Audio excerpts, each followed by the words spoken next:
जय श्री कृष्णा मित्रों। इस जन्माष्टमी के अवसर पर मैं आपके लिए लेकर आया हूँ राधा कृष्ण की प्रेम कहानी का बहुत ही सुंदर प्रसंग। कहानी कुछ इस प्रकार से है। सतयुग और त्रेता युग बीतने के बाद जब द्वापर युग आया तो पृथ्वी पर झूठ, अन्याय, असत्य, अनाचार और अत्याचार होने लगे और फिर प्रतिदिन उनकी अधिकता में वृद्धि होती चली गई। अधर्म के भार से पृथ्वी दुखित हो उठी।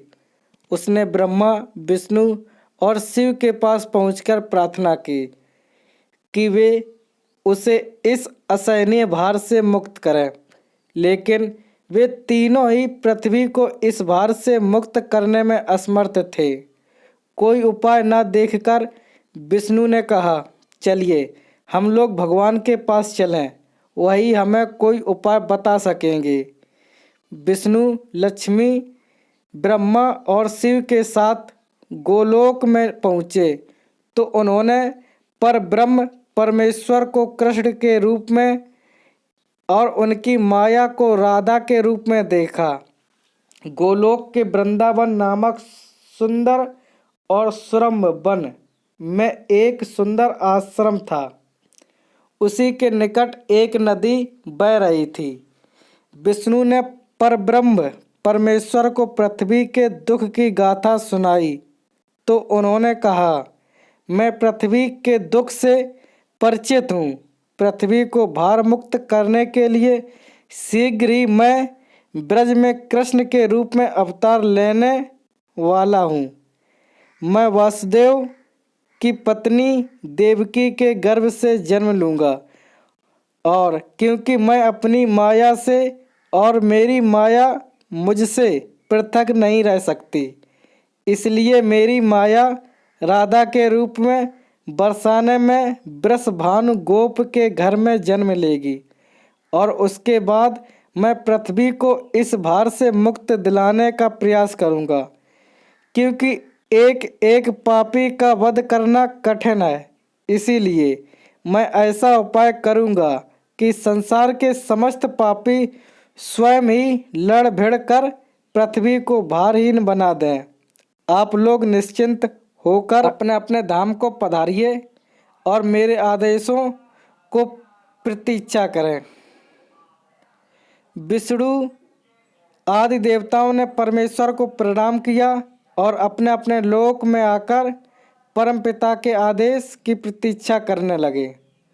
कुछ समय बाद ही अत्याचारी और अनाचारी मथुरा नरेश कंस के कारागार में बंदी वसुदेव की पत्नी देवकी ने एक बालक को जन्म दिया। बालक के रूप में जन्म लेने से पूर्व ही भगवान ने उन्हें अपनी योजना बताते हुए आदेश दिया था कि वसुदेव जी उन्हें गोकुल में नंद गोप की पत्नी यशोदा के पास छोड़ आए और उसी समय उनके गर्भ से जन्म लेने वाली कन्या को लाकर कंस के हवाले कर दें। वह कन्या मेरी योग माया है।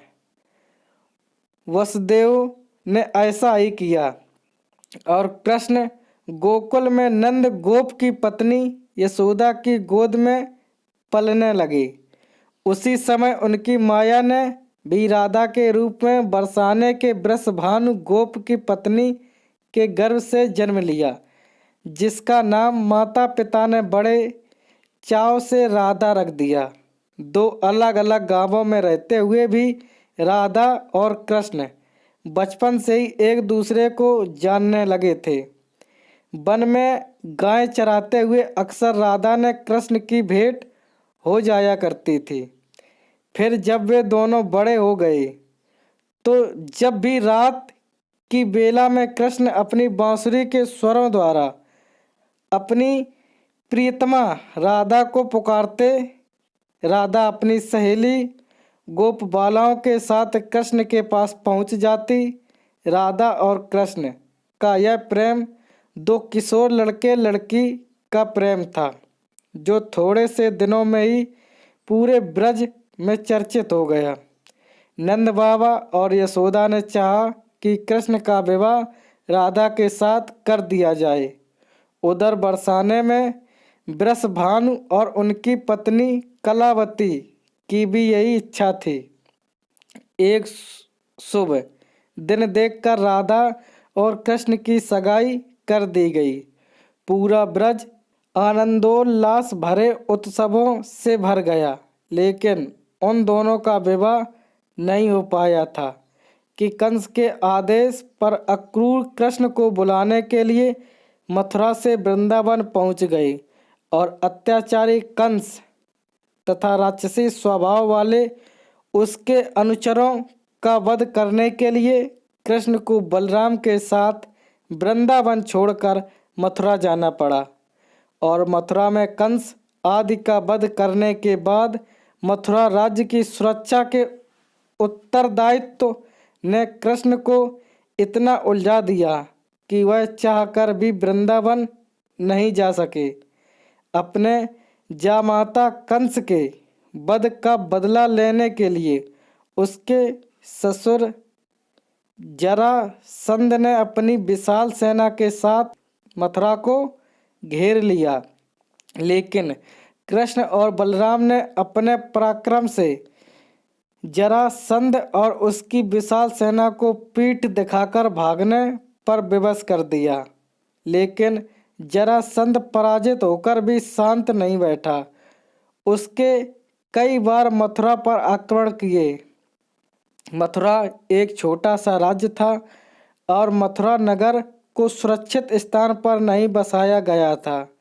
अतः कृष्ण ने मथुरा छोड़कर अन्य कहीं जाने का निश्चय कर लिया और जरासंध की विशाल सेना के बीच से मथुरा वासियों को सुरक्षित निकालकर हजारों योजन दूर भारतवर्ष के पश्चिमी सागर तट पर ले गए और द्वारका नगर की स्थापना करके एक शक्तिशाली यादव राज्य स्थापित कर दिया। अक्रर के साथ मथुरा छोड़कर आने के बाद कृष्ण और राधा का मिलन फिर कभी नहीं हुआ, लेकिन वे आजीवन एक दूसरे को भूल नहीं पाए। वैभव संपन्न द्वारका में अनेक सुंदर पत्नियों का प्यार पाकर भी वह राधा के प्यार को नहीं भूल पाई और संसार आज भी राधा कृष्ण के प्रेम को एक आदर्श प्रेम के महान अमर प्रतीक के रूप में याद करता है।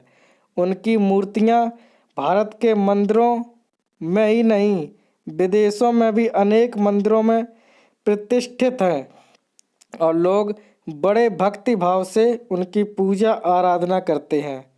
दोस्तों, फिर मिलेंगे ऐसी अगली कहानी में। तब तक के लिए आप अपना ख्याल रखिए और हमेशा मुस्कुराते रहिए।